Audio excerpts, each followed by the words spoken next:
नमस्कार दोस्तों, स्वागत है आप सबका हमारे यूट्यूब के चैनल में। रिज़र्व बैंक ऑफ इंडिया की तरफ से एक बहुत ही बड़ी खबर सामने निकल कर आ रही है, जिसमें कि आरबीआई की तरफ से जितने भी एनबीएफसी कंपनीज़ हैं, यानी कि non banking finance companies PPI जारी करते हैं। तो आरबीआई ने इन कंपनीज़ को एक लेटर जारी किया है और इसमें बताया गया है कि पीपीआई के थ्रू जो पेमेंट ये कंपनीज़ करती हैं और इनकी ये पेमेंट पीपीआई के थ्रू करने पर रोक लगा दी गई है। और यहाँ पे हम ये बात जान लेते हैं कि पीपीआई पेमेंट के थ्रू हमें डेबिट कार्ड और क्रेडिट कार्ड की सुविधा मिलती है और ई वॉलेट की सुविधा मिलती है और जो कि प्रीपेड कार्ड की जो सुविधा है हमें यहाँ पे दी जाती है, जैसे कि पोस्ट पे, लेज़ी पे, यूनी पे कार्ड।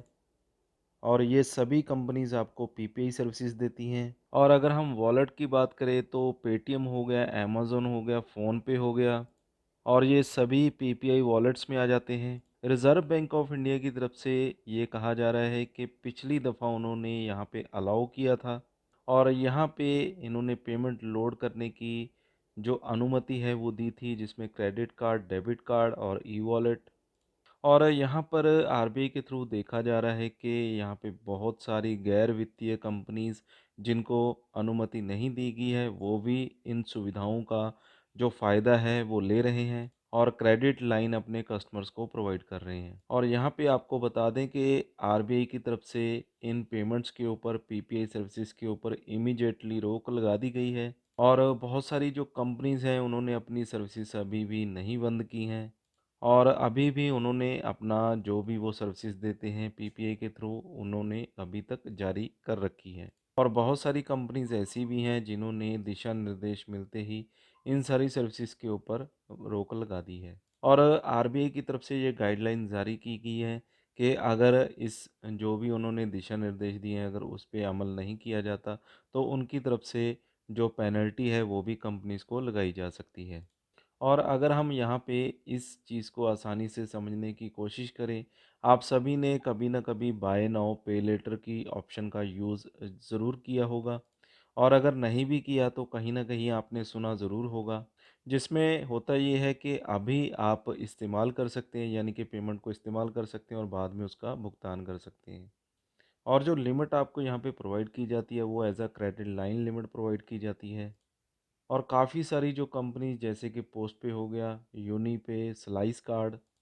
और ये सभी कंपनीज़ आपको एज़ अ क्रेडिट कार्ड के जैसे आपको सुविधा देती हैं और आपको लिमिट तो प्रोवाइड की ही जाती है, साथ ही साथ उसमें आपको कार्ड भी प्रोवाइड किया जाता है। और ताकि आप इस कार्ड से ऑफ़लाइन ट्रांज़ैक्शन भी कर सकें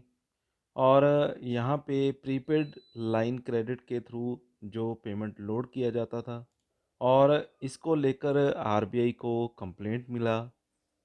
और कंप्लेंट मिलने के बाद आरबीआई के द्वारा ये गाइडलाइंस जारी की गई हैं, यानी कि ये कदम उठाया गया है। क्रेडिट कार्ड कंपनीज़ जो थी और वो जारीकर्ता जो कंपनीज़ थी, उनके बिज़नेस धीरे-धीरे बंद हो रहे थे, कम हो रहे थे, क्योंकि ज़्यादातर लोग प्रीपेड पेमेंट इंस्ट्रूमेंट के थ्रू ही अपनी जो पेमेंट्स की सर्विसेज हैं, वो ले रहे थे। क्योंकि जो आसानी से मिल जाता है, उसे ही लोग ज़्यादा प्रेफ़रेंस देते हैं और पसंद करते हैं।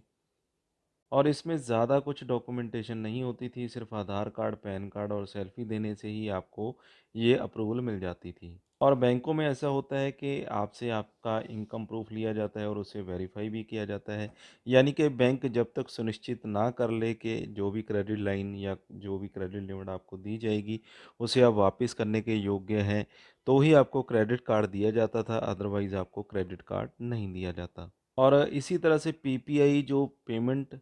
प्रीपेड पेमेंट इंस्ट्रूमेंट के थ्रू आपको जो क्रेडिट लिमिट मिलता था, वो आसानी से हर एक कस्टमर को मिल जाता है, जिसमें इनकम प्रूफ भी ज़्यादा आपको देने की ज़रूरत नहीं होती है। आधार कार्ड, पैन कार्ड से ही इशू कर दिया जाता था। चाहे वो कम लिमिट हो या ज़्यादा लिमिट हो, लेकिन कंपनीज़ की कोशिश रहती थी कि वो आपको लिमिट ज़रूर प्रोवाइड करें। तो यहाँ पे हम जान लें कि बाय नाउ पे लेटर की लोगों को ज़रूरत तो बहुत है, लेकिन यहाँ पर ये भी बताया जा रहा है कि वित्तीय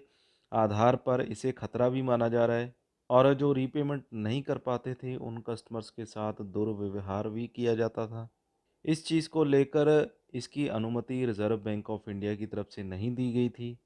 और अगर आप देखा जाए आज के समय में तो बहुत सारी फ़िनटेक कंपनीज़ ऐसे काम कर रही हैं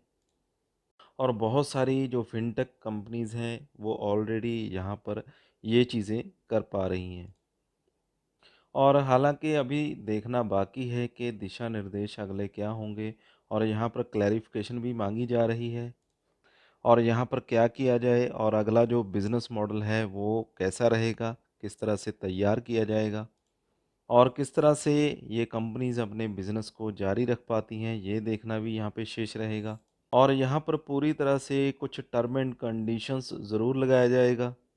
और अगर पूरी तरह से बंद हो गया तो स्लाइस, यूनिपे इस तरह के जो कार्ड्स चलते हैं, इनका यहाँ पे क्या होगा? तो अगर हम यहाँ पर सोचें तो मेरे हिसाब से जो नेक्स्ट बिज़नेस मॉडल होगा वो वन कार्ड की तरह हो सकता है। वन कार्ड भी यहाँ पे आपको क्रेडिट लिमिट प्रोवाइड करता है। यहाँ पर वन कार्ड बैंक के साथ टाई अप करके रखता है, जैसे कि बैंक ऑफ बड़ौदा हो गया, एसबीआई बैंक हो गया, इस तरह के बैंक। और अगर आप वन कार्ड का क्रेडिट कार्ड लेते हैं तो आपकी सिबिल में क्रेडिट कार्ड की तरह ही यहाँ पे सिबिल स्कोर आपका दिखाया जाता है। तो अगर आप पोस्ट पे वगैरह की क्रेडिट लिमिट लेते हैं तो एज अ लोन की तरह वहाँ पे आपको दिखाया जाता है। तो इस तरह से हम समझ सकते हैं कि अगला जो बिज़नेस मॉडल हो सकता है वो वन कार्ड की तरह ही हो सकता है, जिसमें आपको कार्ड की सुविधा भी मिलेगी और लिमिट भी मिलेगी, लेकिन वो अप्रूव किया जाएगा बैंक की तरफ से।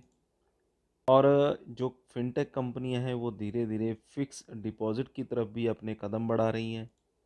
जो कि स्लाइस कार्ड में ऑलरेडी फिक्स डिपॉजिट करने के बाद क्रेडिट कार्ड लेने की सुविधा ऑलरेडी प्रोवाइड की जा रही है।